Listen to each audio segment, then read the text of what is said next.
주여, 주의 이름이 온 땅에 어찌 그리 아름다운지요. 주의 영광이 하늘을 덮었나이다. 아멘. 사랑과 은혜가 풍성하신 하나님, 오늘도 주님을 고백하기 위하여 하나님께 나와 예배할 수 있도록 인도하신 은혜에 감사함을 드립니다. 우리가 하나님을 더욱더 믿음으로 그 고백이 더 온전해지게 하여 주시옵시며, 하나님을 믿고 사는 것이 우리의 삶 가운데 얼마나 중요한 일인지, 얼마나 값진 일인지를 알아가는 귀한 시간 되게 하여 주시옵소서. 모든 말씀 예수님의 이름으로 기도드렸습니다. 아멘.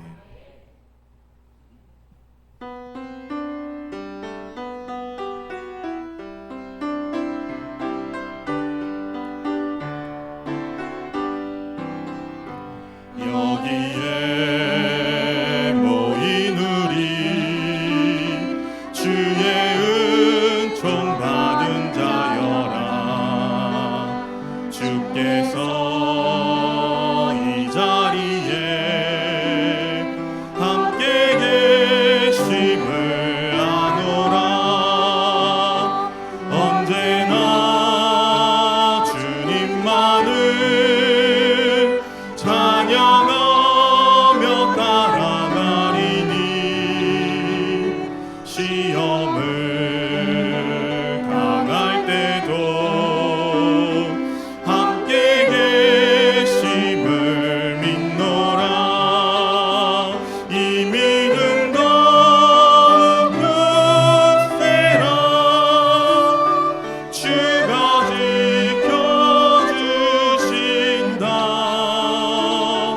어두운 밤에도 주의 맑은 빛 인도하여 주신다. 주님이 뜻하시니 헤아리기 어렵더라도 언제나 주 뜻 안에 내가 있음을 아노라. 사랑과 말씀들이 나를 더욱 새롭게 하니,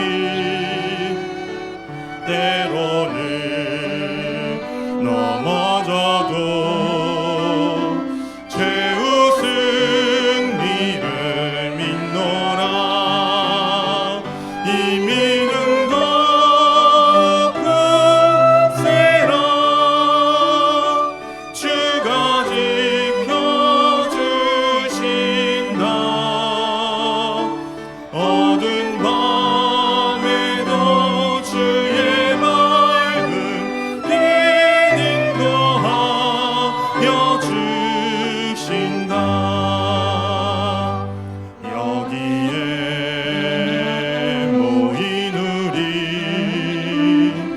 사랑받는 주의 자녀라. 주께서 뜻하신 바 우릴 통해 펼치신다. 고통과 슬픔 중에 더욱 주님을 의지하오니, 어려움 이겨내고 주님 더욱 찬양하라. 이 믿음 더욱 굳세라. 주가 지켜주신다.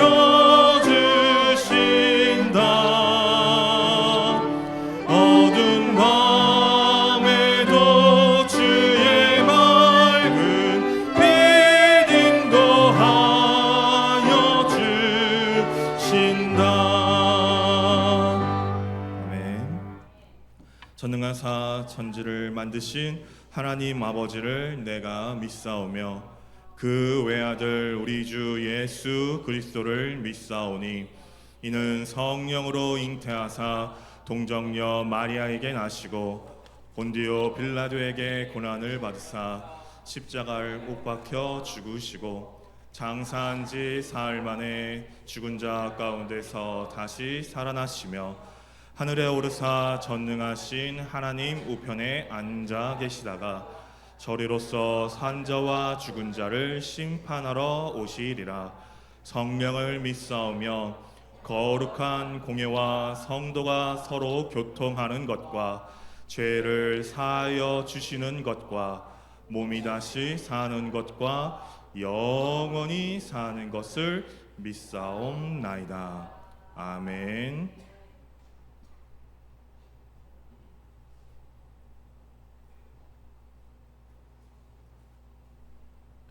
내가 산을 향하여 눈을 들리라. 나의 도움이 어디서 올까?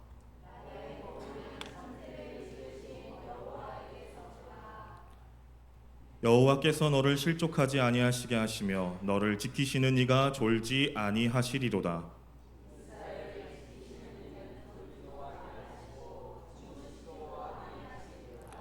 여호와는 너를 지키시는 이시라. 여호와께서 내 오른쪽에서 내 그늘이 되시나니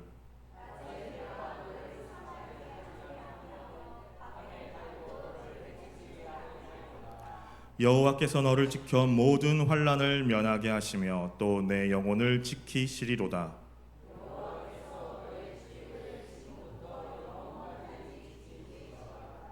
아멘.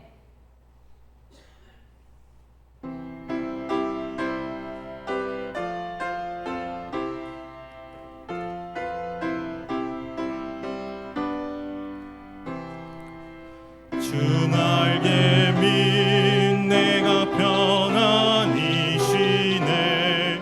밤 깊고 비바람 불어쳐도 아버지께서 날 지켜주시니 거기서 편안히 쉬리로다.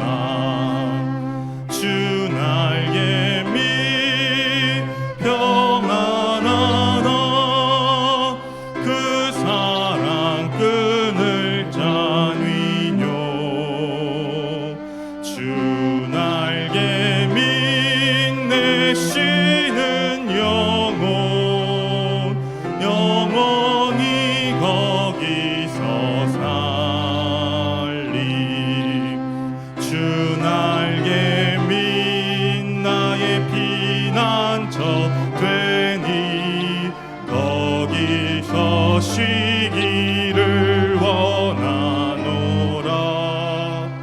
세상이 나를 온유치 못하나 거기서 평화를 누리리라. 주 날개 평안하다. 그 사랑 끊을 자위뇨. 주 날개 믿내시는 영혼 영원히 거기서 살리. 주 날개 참된 기쁨이 있네. 고달픈 세상 길 가는 동안 나 거기 숨어 돌보심을 받고 영원한 안식을 얻으리라. 주 날개 편안하다. 그 사랑 끊을 자위뇨. 주 날개 믿내시는 영혼 영원히 거기서 살리. 아멘.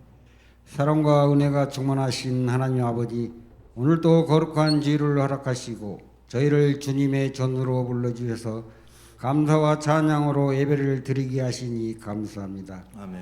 저희 형편과 저지를 아시고 저희가 부르질 때마다 외면하지 않으시며 때로는 저희의 기대와 생각을 넘어 침묵 가운데서도 가장 선한 길로 인도하시는 하나님을 찬양합니다. 아멘. 거룩하신 하나님, 세상은 날마다 빠르게 변하고 저희의 믿음을 흔드는 수많은 소리들이 들려오고 있습니다. 진리와 거짓이 뒤섞이고 선과 악의 기준이 흔들리며 하나님 말씀보다 인간의 생각과 세상의 가치가 더욱 권위를 가지려 하는 시대를 살고 있습니다. 세상의 흐름에 휩쓸리지 않게 하시고 사람의 말보다 하나님의 말씀을 더욱 귀하게 여기게 하옵소서. 아멘. 오직 성령의 말씀을 삶의 기준으로 삼아 무엇이 선한 것이며 무엇이 하나님께서 기뻐 하시는 뜻인지 분별하는 지혜를 허락하여 주옵소서. 아멘. 고단한 저희들의 인생길을 늘 기름기둥과 불기둥으로 인도해 주시고 지금 저희들이 이 자리에 있음이 주님의 은총이요 주님의 사랑이요 축복임을 고백합니다. 아멘.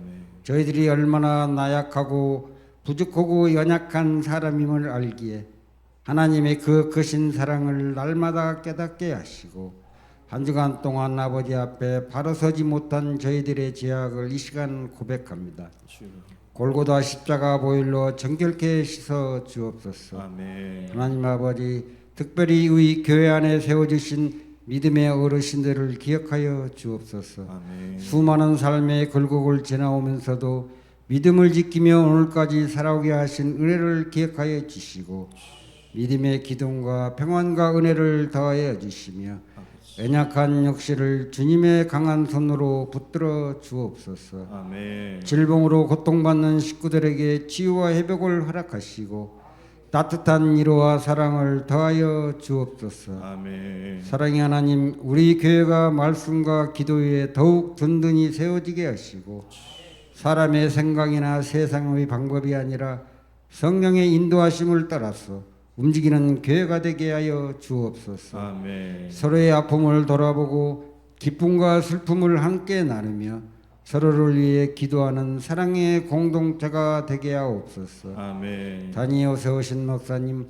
성령의 능력으로 붙들어 주옵소서. 아멘. 말씀을 준비하는 순간부터 선포하는 순간까지 성령께서 친히 주장하여 주시고 하나님의 마음과 뜻을 온전히 선포되게 하옵소서. 아멘. 영육간 강건함으로 지켜주시고 사역 가운데 지지지 않도록 새 힘을 주옵소서. 아멘. 우리의 삶이, 우리의 가정이, 우리의 일터가 하나님의 이름이 높임을 받게 하시고 복음의 현장이 되게 하옵소서. 아멘. 신령과 진정으로 찬양드리는 성가대와 예배를 돕는 손길들을 기억하여 주시고 주님의 복의 복을 더하여 주옵소서. 아멘. 저희들의 기도를 들으시고 가장 선한 길로 인도하시는 하나님을 믿으며 모든 염려를 주께 맡갑니다.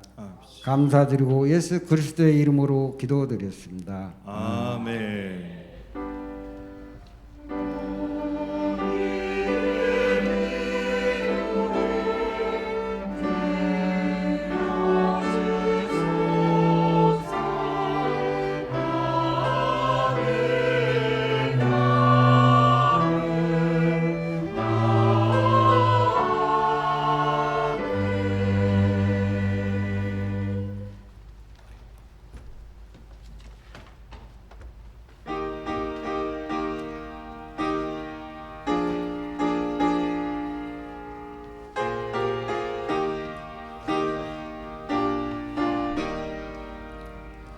예수가 함께 계시니 시험이 오나 겁없네.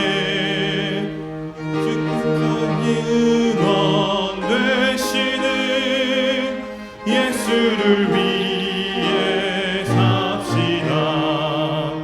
날마다 주를 섬기며 언제나 주를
하실 때 잘했다 칭찬하리니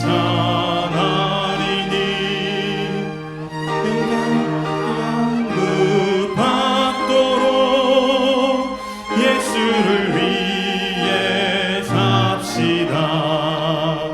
날마다 주를 섬기며 언제나 주를 비기고 그 사랑 안에 살면서 딴 길로 가지 맙시다.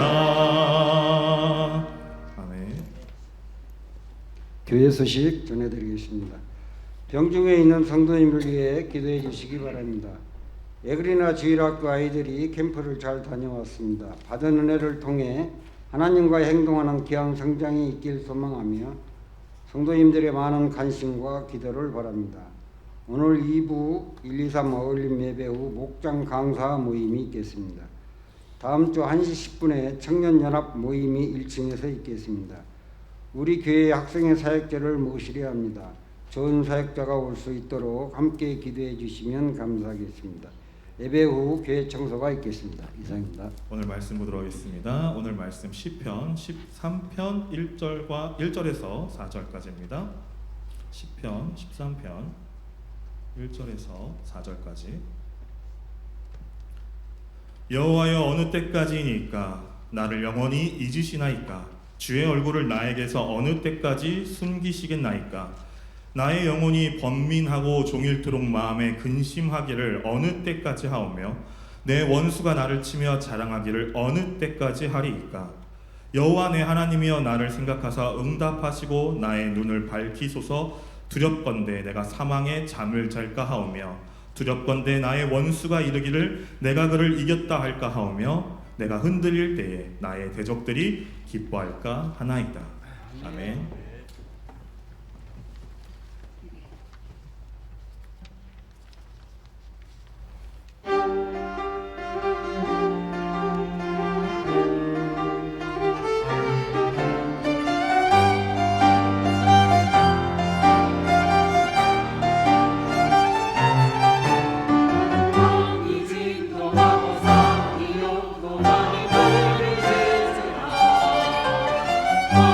주께서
아멘.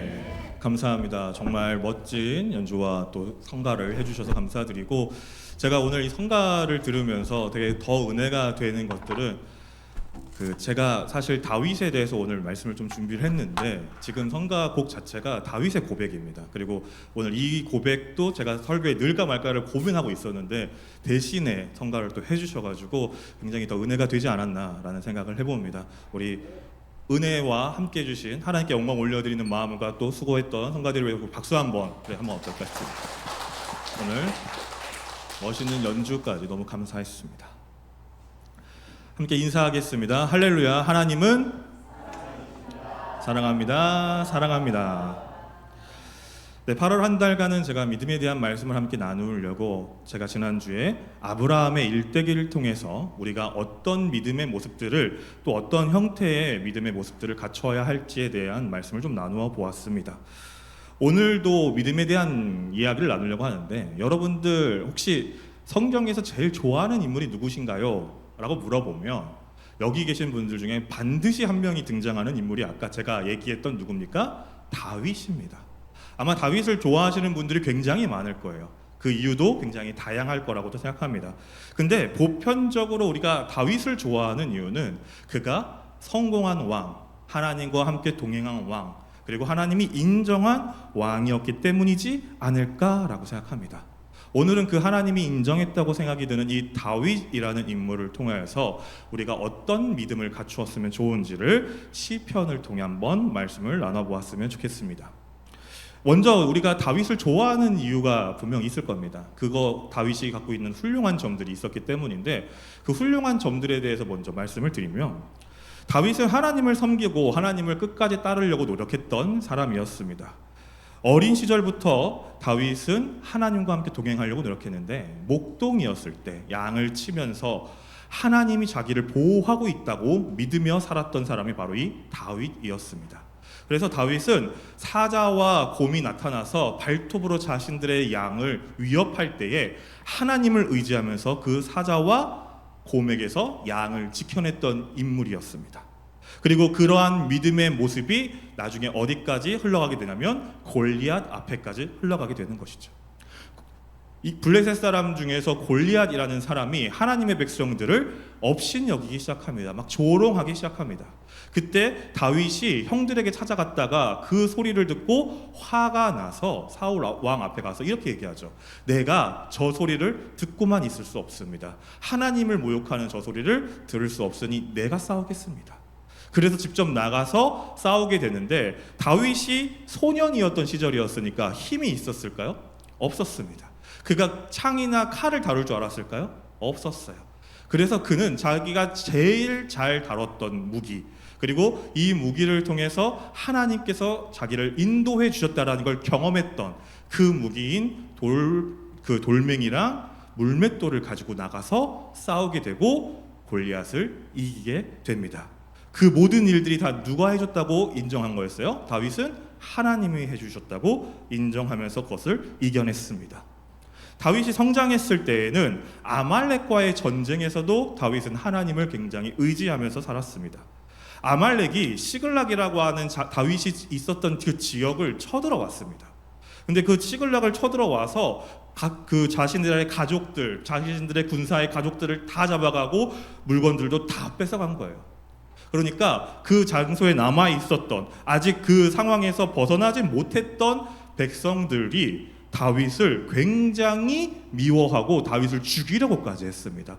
너 때문에 아말렉이 우리한테 쳐들어와서 우리가 이런 위험을 경험했으니 너를 죽여야 되겠다라고 했을 때 다윗이 그때 그 두려움 속에서도 하나님을 의지합니다.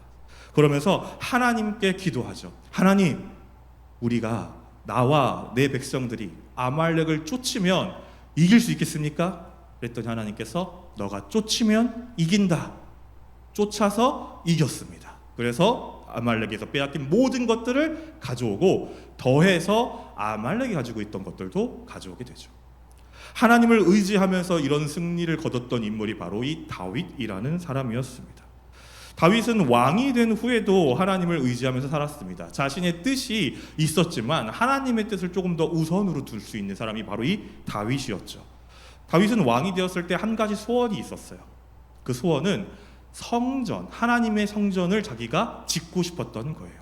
하나님이 임하시는 그곳을 자기가 만들고 싶었는데 하나님께서는 그것을 거부하셨습니다.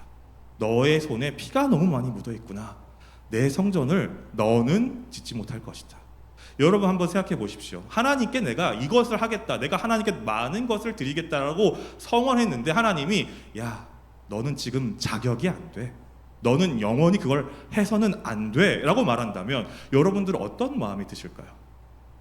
굉장히 좀 좌절스럽지 않을까요? 굉장히 그것을 포기하게 되거나 반대로 하나님을 좀 미워하게 되지 않을까요? 근데 다윗은 그걸 받아들입니다. 아, 그렇군요. 하나님, 내 손에서는 성전을 지을 수 없다면 나의 아들이 그것을 했으면 좋겠습니다 라고 하고 다윗이 성전, 솔로몬이 나중에 성전을 지을 수 있도록 그 많은 준비를 다윗이 스스로 해놓고 그 후 솔로몬 때 그 성전이 지어지게 됩니다. 여러분, 다윗은 이처럼 하나님을 의지하는 사람이었습니다. 하나님을 믿었고 하나님과 함께 동행하려고 끊임없이 노력했던 사람이었습니다.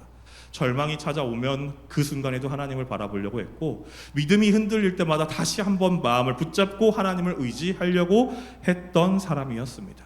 그런데 오늘 본문 이 시편의 다윗을 보면 과연 얼만큼 그 마음에 믿음이 있었을까? 얼만큼 하나님을 의지했을까라는 고민이 들기도 합니다. 제가 오늘 시편 말씀을 세 번역으로 한 번 더 읽어드리도록 하겠습니다. 주님, 언제까지 나를 잊으시렵니까? 영원히 잊으시렵니까? 언제까지 나를 외면하시렵니까? 언제까지 나의 영혼이 아픔을 견디어야 합니까? 언제까지 고통을 받으며 괴로워하여야 합니까? 언제까지 내 앞에서 의기양양한 원수의 꼴을 보고만 있어야 합니까? 나를 굽어 살펴 주십시오. 나에게 응답하여 주십시오. 주 나의 하나님, 내가 죽음의 잠에 빠지지 않게 나의 눈을 뜨게 하여 주십시오. 나의 원수가 내가 그를 이겼다 하고 말할까 두렵습니다. 내가 흔들릴 때 나의 대적들이 기뻐할까 두렵습니다. 오늘 이 시는요, 다윗의 시라고 하는 표제가 붙어있는 시입니다. 여러분, 시편 150편의 이 시들 안에는 그 표제가 붙어있는 시들이 있어요. 그러니까 누가 썼던 시이다, 아니면 누가 이 시를 기록하거나 아니면 누구에 의해서 이것이 발견되었다, 이런 그 표제가 기록되어 있는 시들이 있어요. 그 중에 하나, 오늘 본문이 바로 그 다윗의 시라고 불렸던 시라는 거죠. 근데 이 시가 정확히 어떤 상황이나 어떤 고난이 있었을 때 기록되어 있는지 나오지는 않지만 분명 한 가지 알 수 있는 것은 다윗의 상황에 결코 행복하지는 않았다라는 것입니다.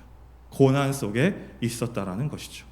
이 고난에 있었을 때에 다윗은 하나님께 이렇게 외치고 있는 겁니다. 하나님, 언제까지 나를 잊으려고 하십니까?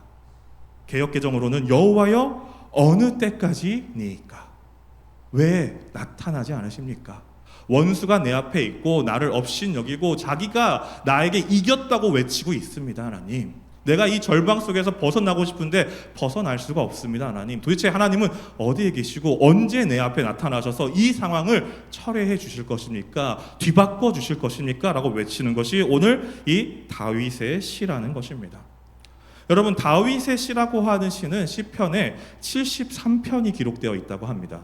그리고 신약에 더해서 신약을 통해서 다윗의 시라고 우리가 판명할 것까지 포함하면은 75편 정도가 다윗의 시라고 하는데, 이 시 중에서 하나님을 온전히 찬양하는 시는 생각보다 많지가 않습니다. 여러분, 시들을 한번 오늘 말씀을 들어보고 시편을 한번 일주일 동안 묵상해 보시면 시편이 생각보다 원망과 불평이 가득한 성경이라는 것을 깨달을 수가 있습니다. 내가 힘든 순간, 내가 어려운 순간, 이 상황 하나님 어쩌시렵니까? 라고 외치는 소리가 가득한 게 이 시편이라는 것을 읽어보시면 알게 될 것입니다. 다윗도 그런 상황에서 많은 시를 썼습니다.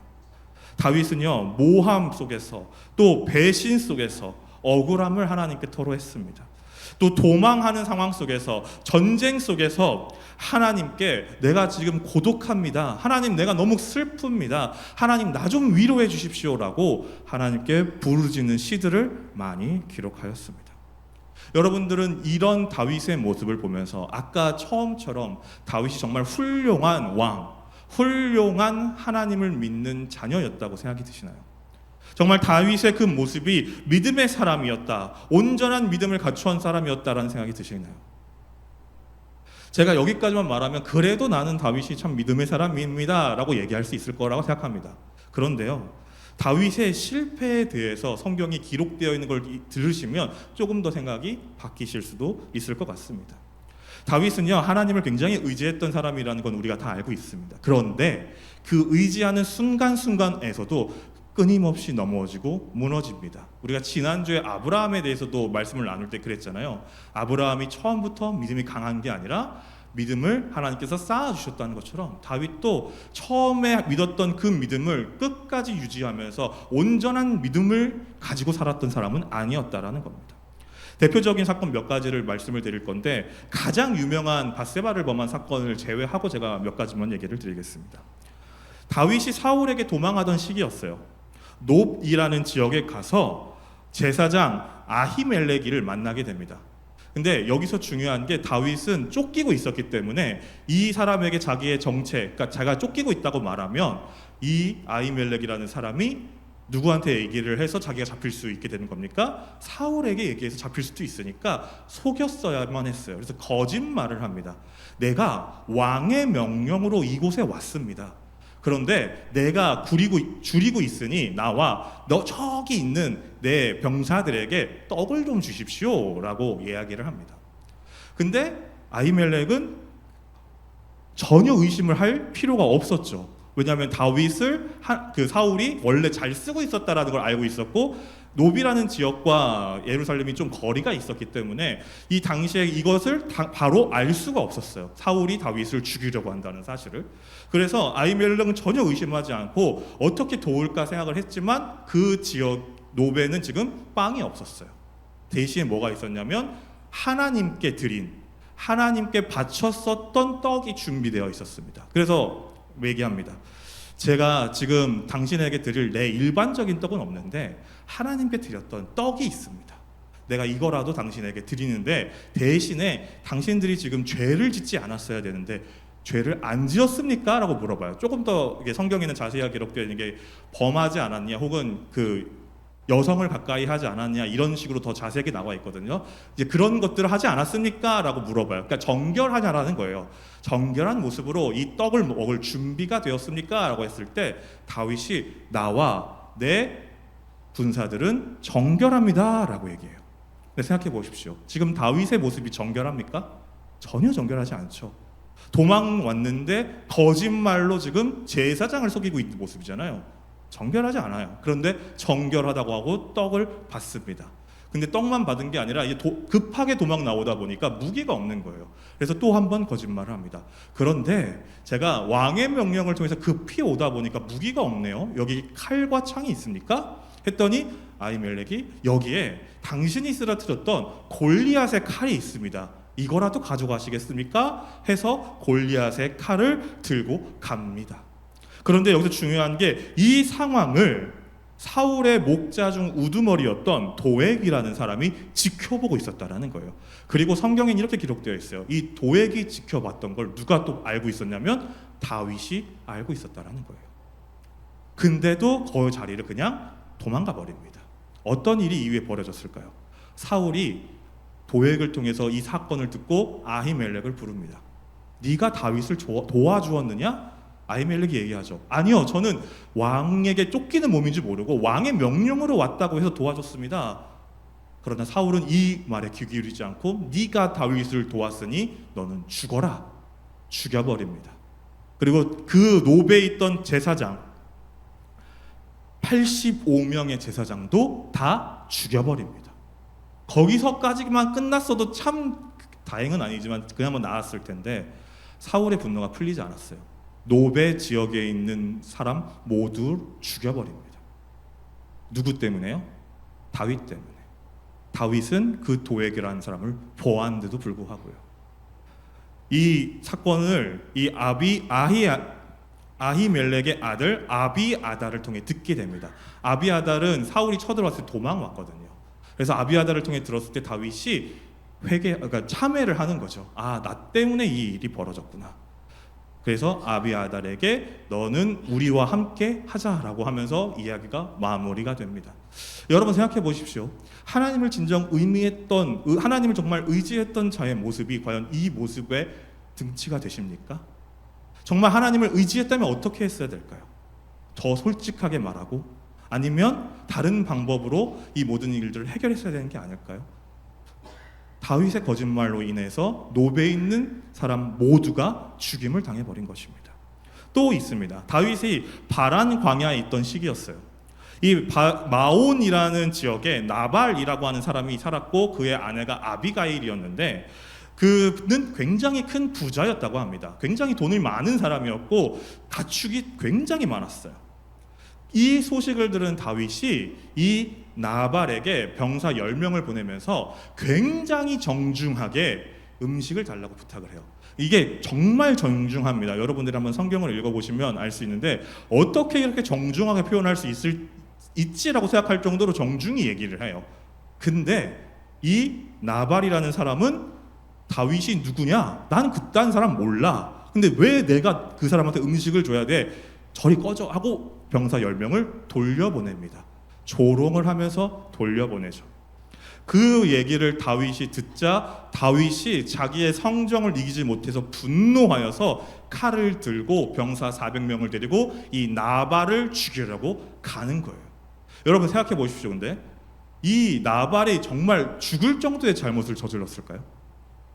자기의 재산을 남에게 그냥 주지 않는다는 게 이 나발이 진짜 몰랐을 수도 있잖아요. 이 몰랐던 사람에게 내 음식을 주지 않았다라는 게 정말로 죽임을 당할 만큼의 죄였을까요? 근데 다윗은 자신을 조롱했던 이 사람에 대한 분노를 참지 못하고 병사들을 데리고 죽이러 간 거예요. 죽이러 갑니다. 그때 이 나발의 아내였던 아비가일이라는 여인이 굉장히 똑똑했거든요. 성경에서는 굉장히 현명하다고 나오는데 이 여인이 자신들의 여종들을 시켜서 음식을 쭉 보냅니다.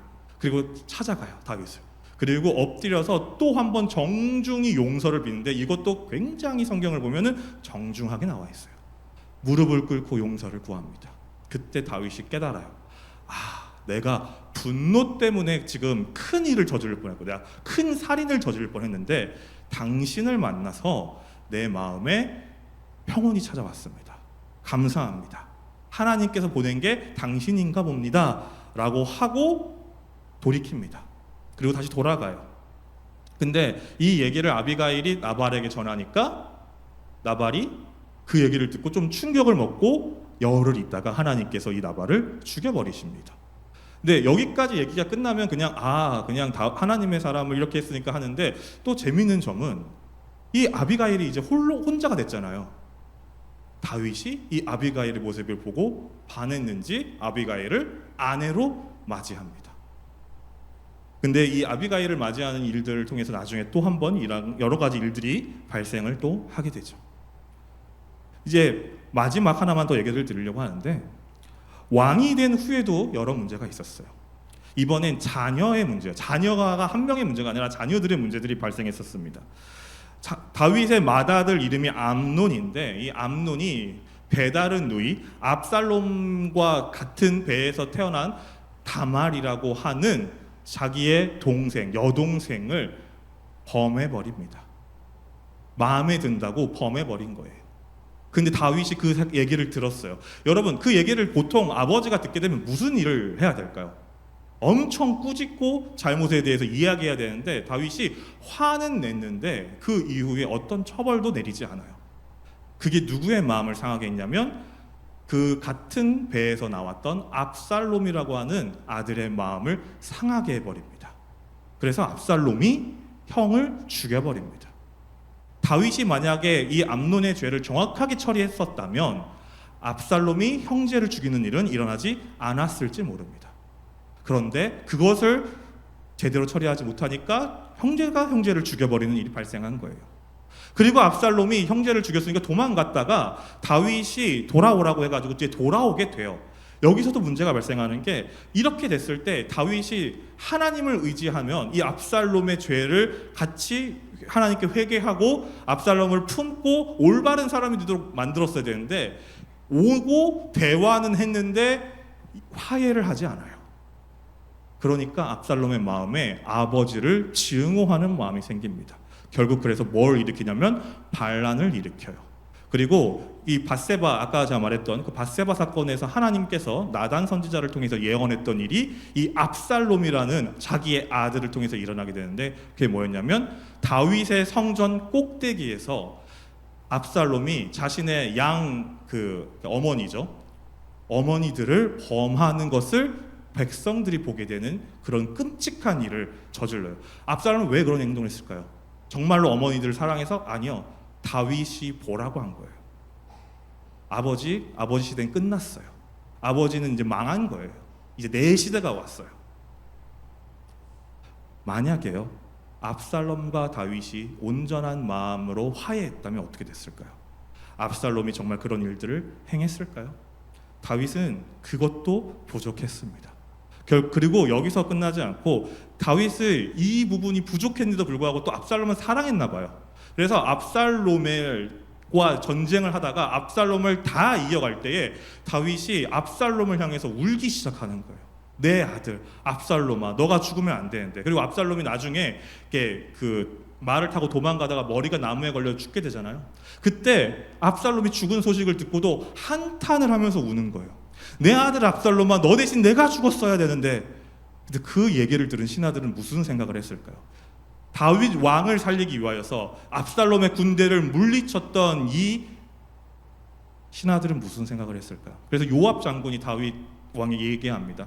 아니 왕이시여, 당신이 지금 우리에게 이런 수치를 주십니까? 우리에게 이렇게 잘못하게 만드십니까?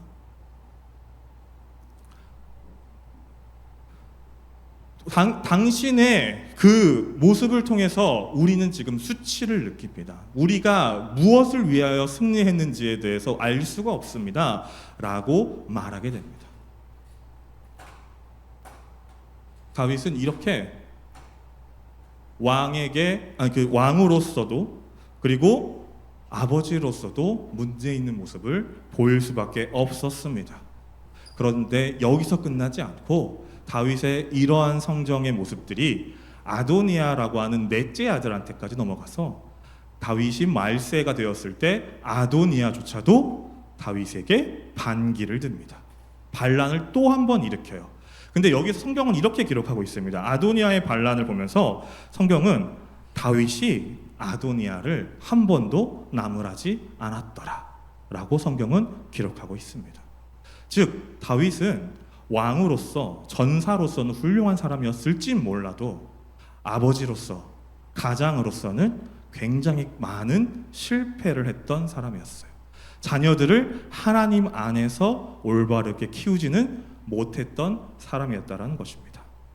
여러분, 제가 사실 이것도 굉장히 다윗이 했었던 실패와 좌절 중에서도 추리고 추린 내용들이에요. 이 이야기를 듣고 나서 여러분들은 아직도 다윗이 믿음의 사람이라는 생각이 드시나요? 아직도 다윗이 그 믿음을 가지고 하나님을 영접하고 올바르게 나아가는 사람이다 라는 생각이 드시나요? 그런데 왜 하나님께서 이렇게 많은 실패를 하고 절망 속에 살고 있던 이 다윗에게 너가 옳은 사람이다, 내가 너를 마음에 합한 자다라고 말씀해 주셨을까? 그것이 바로 오늘 이 본문 말씀에 기록되어 있다라는 겁니다. 저 아무것도 안 보이시니까 제가 한번 읽어드리겠습니다. 오늘 본문 시편 13편은 사실 4절로 끝나지 않고 6절까지 진행되는 말씀입니다. 제가 한번 읽어드리겠습니다. 1절부터 6절까지 한번 읽어드릴 테니까 잘 들어보시면 좋겠습니다. 주님, 언제까지 나를 잊으시렵니까? 영원히 잊으시렵니까? 언제까지 나를 외면하시렵니까? 언제까지 나의 영혼이 아픔을 견디어야 합니까? 언제까지 고통을 받으며 괴로워하여야 합니까? 언제까지 내 앞에서 의기양양한 원수의 꼴을 보고만 있어야 합니까? 나를 굽어 살펴 주십시오. 나에게 응답하여 주십시오. 주 나의 하나님, 내가 죽음의 잠에 빠지지 않게 나의 눈을 뜨게 하여 주십시오. 나의 원수가 내가 그를 이겼다라고 말할까 두렵습니다. 내가 흔들릴 때에 나의 대적들이 기뻐할까 두렵습니다. 이후에 이제 2절이 더 나옵니다. 그러나 나는 주님의 한결같은 사랑을 의지합니다. 주님께서 구원하여 주실 그때에 나의 마음은 기쁨에 넘칠 것입니다. 주님께서 나를 너그럽게 대하여 주셔서 내가 주님께 찬송을 드리겠습니다. 다윗은 이 고백을 한 거예요. 여러분, 하나님께서 다윗을 합한 자라 말씀하신 것은 다윗은 절망과 고난, 끊임없이 믿음이 흔들리고 넘어지고 누가 봤을 때는 저 사람이 어떻게 믿음의 사람이야 라고 말할 수 있는 그 수많은 상황 속에서 그걸 경험하고 나서 다시 뭘 봤다는 겁니까? 다시 하나님을 볼 줄 아는 사람이었기 때문에 하나님께서는 그를 합한 자라 말씀하신 것입니다. 하나님께서는 성공만 하는 자를 자신에게 합한 자라고 말씀하시지 않으신다는 겁니다. 그리고 하나님께서는 세상에 성공만 하는 자로 우리를 내버려 두시지는 않으신다는 거죠. 하나님께서 우리를 사용하실 때, 하나님을 바라보는 온전한 믿음의 사람으로 만드실 때에는 반드시 고난과 좌절을 허락하십니다. 그리고 그 고난과 좌절 속에서 누구를 바라보는지를 한번 보시는데, 그게 바로 이 다윗의 모습과 같이 하나님을 바라보고 있는가? 내가 왜 이 고난 속에서 하나님을 외쳐야 하는지를 올바르게 깨닫게 해주시는 것이 바로 하나님의 방법이라는 것입니다. 그리고 다윗은 자신의 삶을 통해서 그것을 끊임없이 했던 사람이었습니다. 제가 아까 말했던 그 수많은 다윗의 실패담 속에서도 다윗은 그 실패를 경험하고 나서 항상 하는 말이 하나님을 찾는 것이었습니다. 하나님, 내가 이런 일을 했습니다. 하나님, 내가 하나님께 잘못을 저질렀습니다. 나의 죄 때문에 이런 일이 벌어졌습니다. 하나님, 나를 용서하여 주시고 나를 사용하여 주시옵소서. 다윗의 수많은 그 시를 보시면, 절망의 시를, 고난의 시를, 좌절의 시를 보시면 앞구절은 하나님을 원망하는 것처럼 보입니다. 하나님께 좌절을 외치는 것처럼 보입니다. 나의 고통을 알아달라고 외치는 걸로 끝나는 것처럼 보이지만 항상 뒷구절엔 어떤 말이 나오냐면, 하나님, 그러나 하나님은 놀라우신 분입니다. 하나님, 그러나 하나님은 나를 사랑하여 주십니다. 그러기에 내가 하나님께 나아갑니다. 그러기에 내가 하나님을 믿습니다. 그러기에 내가 하나님을 찬양합니다. 그 말이 항상 들어있다는 것입니다. 그러기에 하나님께서는 다윗을 보면서 너는 나의 마음에 합한 자다라고 말씀해 주신 것입니다. 여러분, 오늘 다윗의 모습을 통하여 우리는 어떤 믿음을 볼 수 있을까요? 진짜 온전한 믿음이란 무엇일까요? 어떤 상황에서도 흔들리지 않는 믿음? 아니요. 세상에 그런 믿음은 없는 것 같습니다. 제가 지금까지 인생을 그렇게 오래 안 살았을 수도 있지만 목사님 아들로서 평생을 살아오면서 느낀 건 온전한 믿음을 가지고 살아왔던 사람은 없다라는 거예요. 평생을 흔들리지 않고 살아왔던 사람은 없다라는 거예요. 뭐가 필요한지 아십니까? 흔들렸을 때 다시 하나님을 찾는 것. 넘어졌을 때 내 손을 붙잡아 주시는 분이 하나님이시라는 걸 깨닫는 것. 나를 일으켜 세울 힘은 하나님께 있다라는 걸 믿으며 나아가는 그것이 바로 진정한 온전한 믿음의 사람이라는 것입니다. 여러분, 오늘 다윗의 이 시 있잖아요. 이 시가 끝났을 때 다윗의 그 어렵고 두렵고 고난의 상황이 끝났을 거라고 생각하십니까? 아니었을 거라고 이 시편을 연구했던 사람들은 이야기합니다. 다윗이 이 고백을 외쳤다고 해서 5, 6절의 고백을 외쳤다고 해서 다윗의 상황이 결코 나아지지 않았다라고 시편을 연구했던 사람들은 이야기해요. 그럼에도 다윗은 이 고백을 했다라는 것입니다. 그게 중요한 거예요. 여러분, 내 고민과 내 고난이 해결받았을 때 외치는 것도 물론 너무 중요하지만 그것보다 더 나아간 믿음, 더 온전한 믿음은요, 그것이 해결받지 못했을지라도 이 모든 순례의 길에서 모든 역사하시는 분은 하나님이시라는 걸 인정하며 그 믿음의 외침을 해나가는 그 믿음이 더 중요하다라는 것을 오늘 이 다윗의 시를 통해서 우리는 발견해 나가야 한다는 것입니다. 여러분, 지금 상황 녹록지 않으실지 모릅니다. 왜 내가 하나님을 믿고 있는데 하나님 난 이렇게 어려운가요? 왜 하나님 나의 상황을 안 바꿔주시는가요? 우리 교회도 마찬가지죠. 왜 하나님 우리 교회가 도대체 이 교회 이전을 위해서 거진 5년, 거진 10년 가까이 기도하고 있는데 하나님 우리의 기도가 들리긴 하십니까? 라고 누군가 생각하실지는 모르겠습니다. 그런데 우리가 지금 해야 할 기도는 그런 원망과 불평 끝에 그러나 하나님 그래도 나는 하나님을 사랑합니다. 왜냐면요 하나님이 우리를 사랑하시는 걸, 우리 교회를 사랑하시는 걸, 우리 가정을 사랑하시는 걸 이미 알기 때문에 그렇습니다. 우리가 하나님께 나아갈 때 하나님께서 우리를 하나님이 가장 기뻐하시는 길로, 가장 이끌어 주시고 싶으신 길로, 때론 실패하고 때론 넘어지고 때론 좌절스러울 수 있겠지만 그 안에서도 하나님이 우리가 하나님을 바라볼 수 있는 길로 인도해 주실 걸 우리가 믿습니다. 그러기에 하나님을 찬양합니다라고 하는 그 말이 우리의 입에서 나올 때 그것이 진짜 믿음의 고백이 될 수 있다라는 것입니다. 저는 우리가 그 믿음의 고백을 해나갈 수 있는 교회가 되기를 원합니다. 이번 8월 동안 우리가 믿음에 대해 나누는 것은 바로 이 고백을 위해서입니다. 우리가 아브라함을 통해서 아브라함이 믿음을 쌓아가는 것을 배웠다면 오늘 다윗을 통해서는 모든 상황 속에서 믿음을 갖는다는 것이 무엇인지를 함께 나눈 것입니다. 여러분들이 그 믿음의 마음을 통하여서 하나님을 온전히 고백하고 온전히 의지하며 하나님과 함께 동행하는, 그리고 그 동행을 통해서 하나님을 높여서 찬양할 수 있는 우리 모두가 되길 간절히 소망합니다. 우리 하나님은 너를 지키시는 자 함께 찬양하도록 하겠습니다.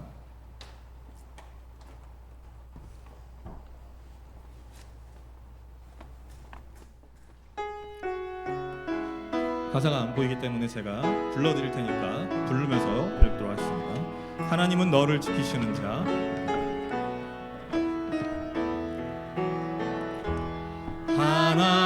하나님은 너를 지키시니 너의 우편에 그늘 되시니 너의 우편에 그늘 되 낮의 해와 밤의 달도 해와 밤의 달 너를 해치 못하리 너를 해치 못하리. 하나님은 너를 지키시는 자 너의 환난을 면케하시니 그가 너를 지키시리라. 너의 출입을 지키시리라. 눈을 들어 산을 보아라. 너의 도움 어디서 오나. 천지 지으시 너를 만드시 여호와께 눈을 들어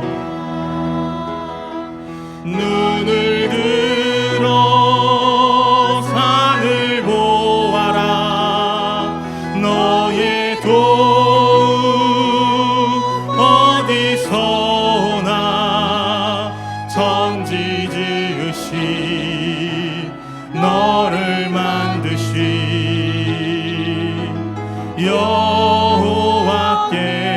여호와께로다. 아멘. 방금 불렀던 찬양 또한 다윗의 시입니다. 다윗은요 수많은 역경을 통해서 하나님을 이렇게 고백할 수 있는 하나님의 사람이 되었습니다. 이 다윗의 믿음이 우리 모두에게 있길 간절히 소망합니다. 지금은 우리 주 예수 그리스도의 크신 은혜와 우리 아버지 하나님의 지극하신 사랑하심과 성령님의 감화 감동 인도 교통 축복하심이 오늘 말씀을 들은 모든 성도님들 머리 위에 이제로부터 영원토록 함께 하시길 간절히 축원하옵나이다. 아멘.